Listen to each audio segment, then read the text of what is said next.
ये इथे अंथर.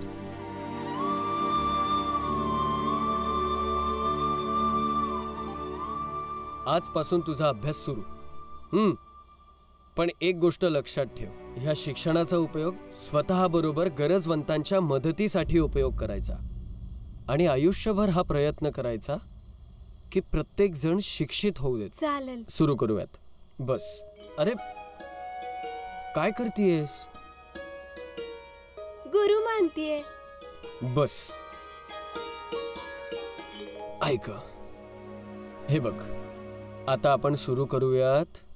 ऐका चाळीतल्यांनो, इकडे लाईट जवळ नका येऊ.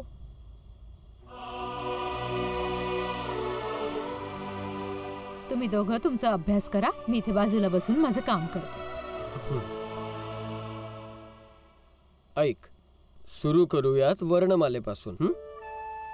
काय? गर्णमाला? मोडाक्षर नाही, मुळाक्षर. म्हणजे एक एक वीट जोडून जसं घर तयार होतं ना, तसेच आपल्या भाषेमध्ये खूप सारे शब्द असतात. ते सगळे मिळून वर्णमाला तयार होते. हे बघ.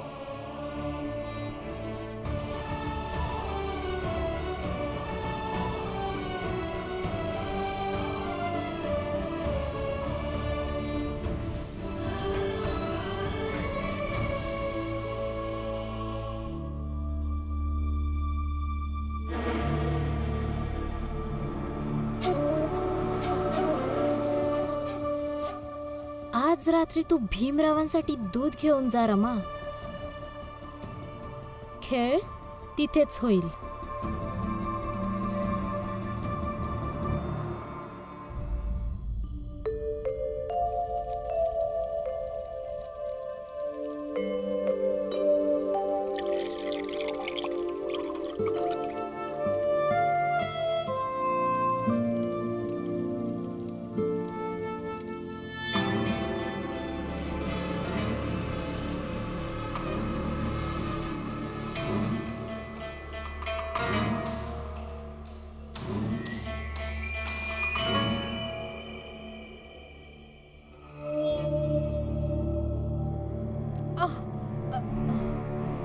आई, काय झालं? कदाचित पाय मुरगळलाय. इथं कसं काय झालंय? माहित नाही, चालता चालता झालं असं.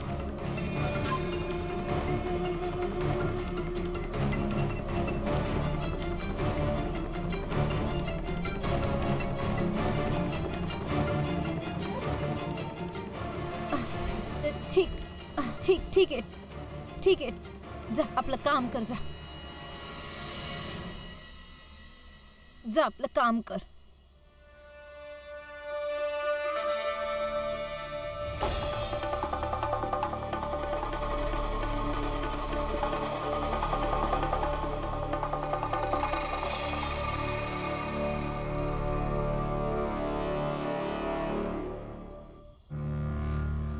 तू चुलीजवळ उभी नको राहू.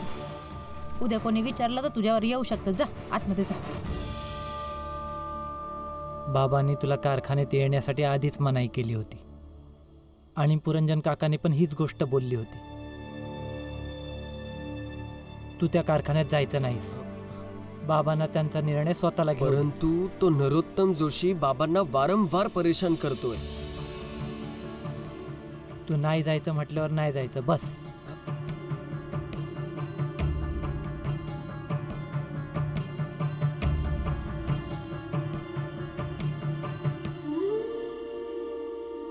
हे बघा, तुम्ही गेला बी तरी काय नाही होणार. बाबा तर यायचे नाहीत आणि तुम्हाला त्या नरोत्तम जोशी बरोबर भांडू बी नाही देणार. ह्यासाठी तुम्ही बाबांसोबत नंतर बोला.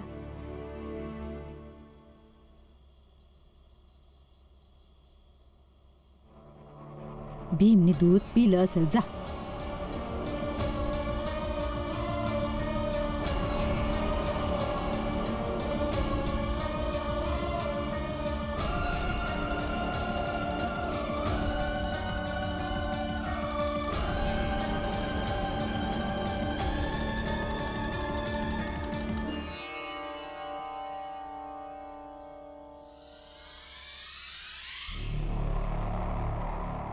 काय झालं? काही नाही, थोडा अभ्यासाला बसतो. हं.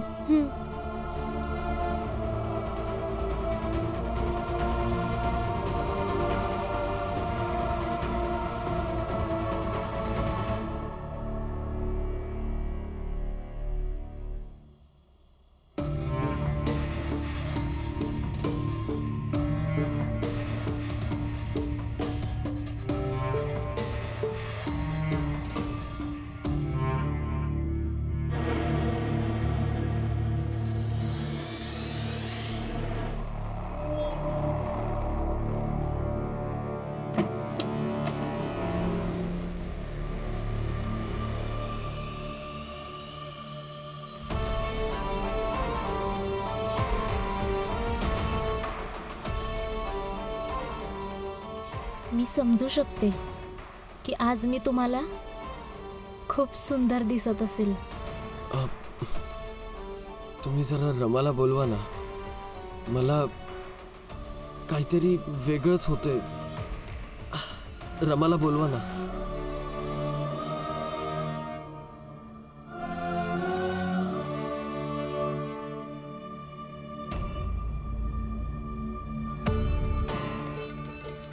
मी रमापेक्षा जास्त सुंदर आहे. स्वतःच्या फायद्यासाठी त्या दुधाच्या ग्लासात काहीतरी मीच तर मिसळलं होतं, रमाने नाही.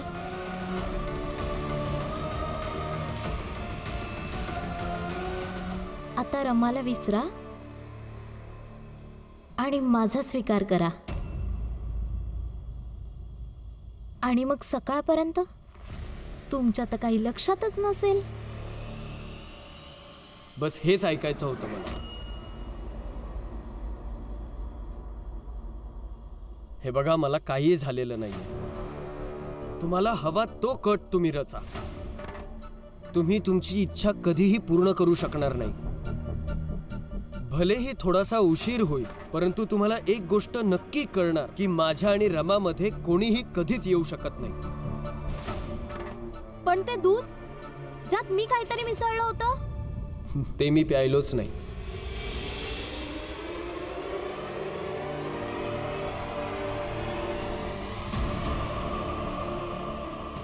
कसला विचार करताय? लवकर प्या ना. आईचा पाय दुखायला लागला अचानक, मला बघायला जायला लागल. रमा, हे दूध परत घेऊन जा आणि हे दूध फेकून दे. दुसऱ्या ग्लासमध्ये दूध दे. पण ह्याला काय झालंय? या दुधामध्ये काहीतरी मिसळलंय. हे बघा, माझ्याकडे ना धन आहे आणि रमाशिवाय मी कोणाचाही विचार करू शकत नाही. मी तुम्हाला हात जोडून प्रार्थना करतोय, तुम्ही जिथून आलाय तिथे परत निघून जा आणि परत येऊ नका.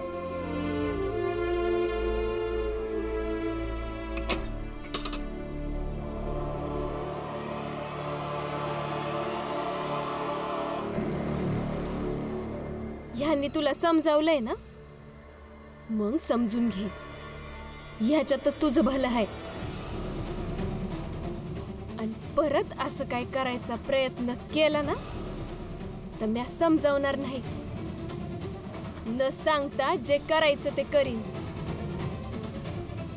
तोंड काय बघतीस आता? निघ इथून.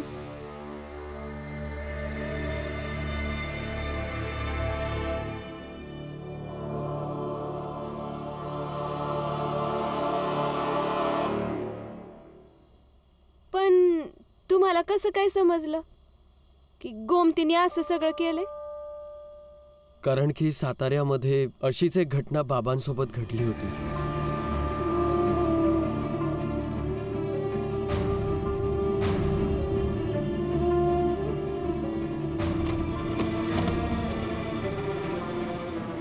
मला इकडे जबरदस्ती आणलं. माहित नाही कुठला नशा केलं होतं तुम्ही.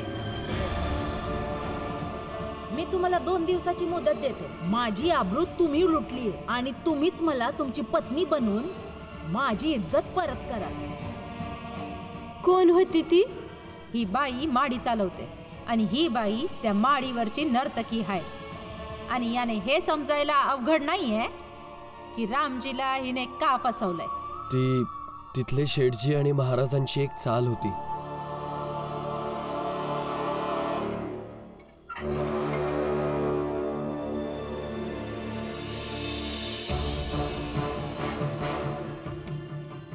बस उद्या पंचायत मध्ये हा निर्णय झाला की गोमती हितच राहील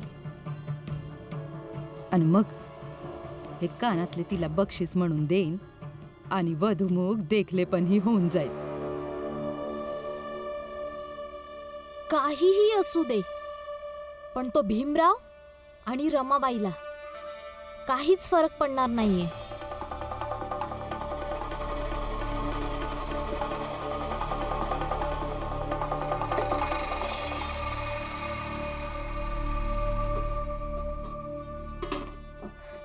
काय झालं? त्या भीमरावाला लगेच कळलं की त्या दुधाच्या ग्लासात काहीतरी मिसळलेलं आहे.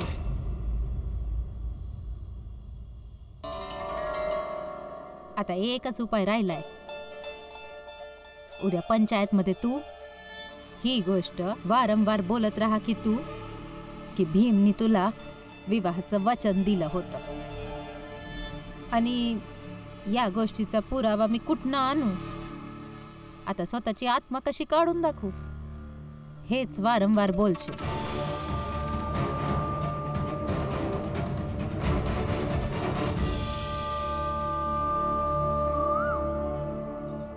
आता याचा काय पुरावा देऊ मी तुम्हाला? स्वतःचा आत्मा बाहेर कसा काढून दाखवू मी? तेच तर, तुझी जर आत्मा समोर आली असती तर आम्हाला माहिती पडलंच असतं की काय खोटंय आणि काय खरंय. मला वाटतं हिच्या आई बाबांना इथे बोलवायलाच पाहिजे. दलियाजी, तू जरा जास्तच करत नाहीयेस का? भले एक मुलगी आपल्या आई बाबांना कसं सांगेल आपल्या प्रेमाबद्दल, आणि तसंही पळून आलीये. परंतु तिने सगळं सांगितलंय.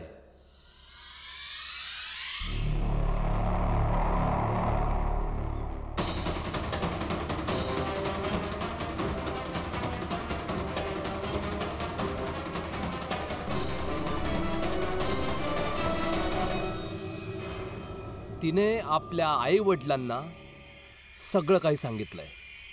हिने मला सांगितलं होतं की ही कोणा भीमरावाशी लग्न करणार म्हणत होती.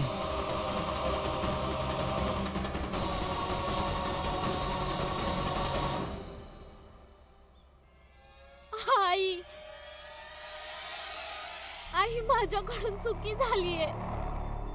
माझ्याकडून चुकी झालीये. आज या लोकांनी सभा जमवलीये हे बघण्यासाठी की मी खरी आहे की खोटी. माझ्या लेकीच्या भविष्याचा निर्णय आता तुम्हीच करा.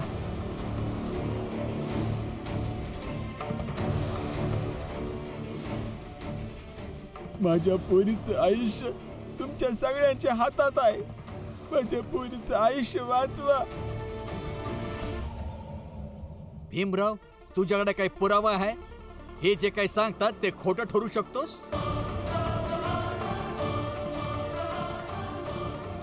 फसला आता भीम. आता काय बोलणार हा? नाही, माझ्याकडे असला कुठलाच पुरावा नाहीये की ज्यावरून मी तुम्हाला सांगू शकेन की हे खोटं बोलतायत. दलियाजी, आता तूच सांग की आपण काय फैसला घ्यायचा?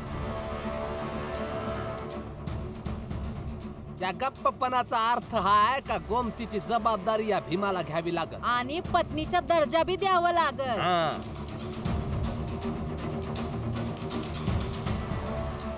ही गोष्ट रमाला पण समजावून सांगा. पण रमा आहे कुठे? अरे हो, ही रमा कुठे गेली? मी इकडे.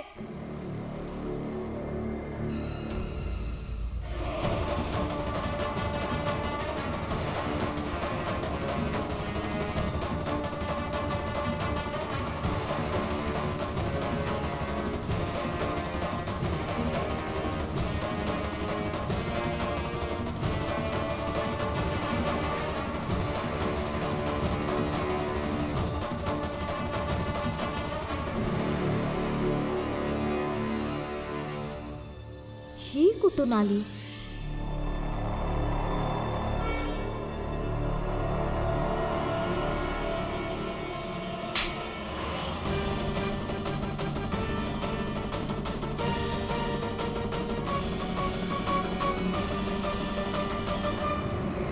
माडीवरनं हे सांगून निघालीस की तू काय महिन्यांसाठी गिरायकाबरोबर बाहेर चाललीस?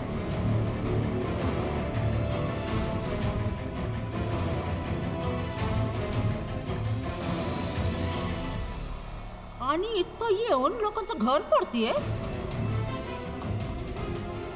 म्हणजे याचा अर्थ आहे गोमती माडीवरची आहे? माडीवरची? आता हे काय नाटक आहे?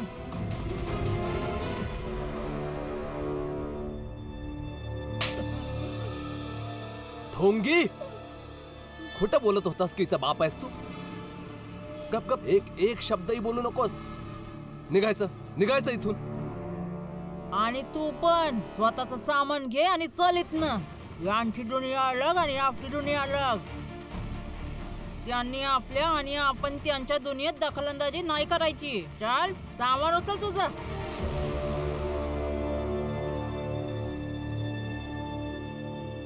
हे बघा, त्यांनी जे काही केलंय ते कोणाच्या म्हणण्यावरून आणि पैशांच्या लालसापोटी केलं असेल. आता त्यांना इथून घेऊन गेल्यानंतर त्रास तेवढा देऊ नका. बस, तुझं काम कर. ज्ञान पाजळू नको आणि बाता मारू नको. मला माहितीये मला काय करायचंय आणि काय बरोबर आहे.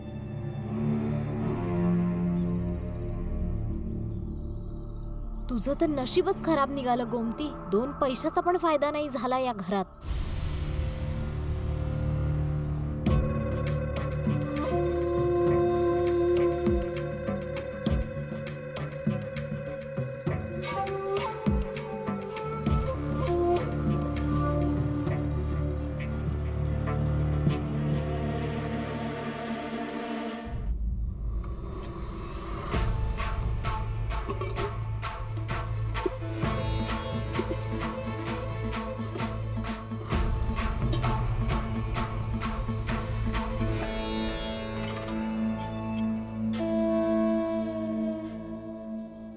गोष्टी मोठ्या मोठ्या करत होती जिजाबाई आणि फक्त एक झुमका ठेवलाय, भीक मागी. परंतु काही न मिळण्यापेक्षा हे पण ठीक आहे.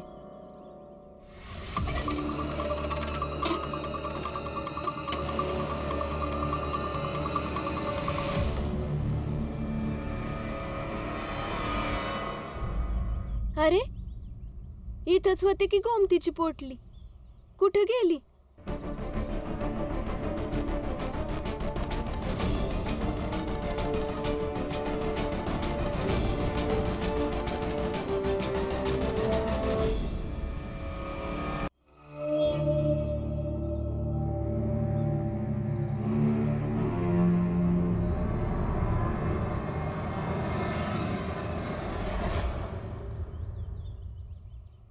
इथं काय करत होती तू?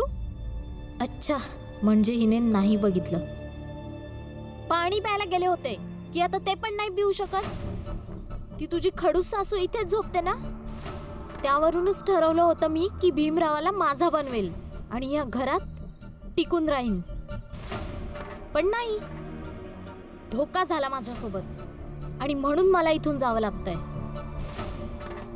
राहा खुश तू आणि तुझ्या जिंकण्याचा आनंद साजरा कर. आणि मी माझ्या दुनियेत परत जाऊन माझ्या हरण्याचं दुःख साजरा करते. हे बघ, ही कुठली बी हार जीत नाहीये आणि कुणाला बी असं जबरदस्तीने आपलं नाही बनवता येत. आणि मी तुझ्यासोबत वाईट वागले, मला माफ कर बघ. जर तू माझ्या आयुष्यात आलीच नसती तर तुझ्यासोबत माझी काय दुश्मनी?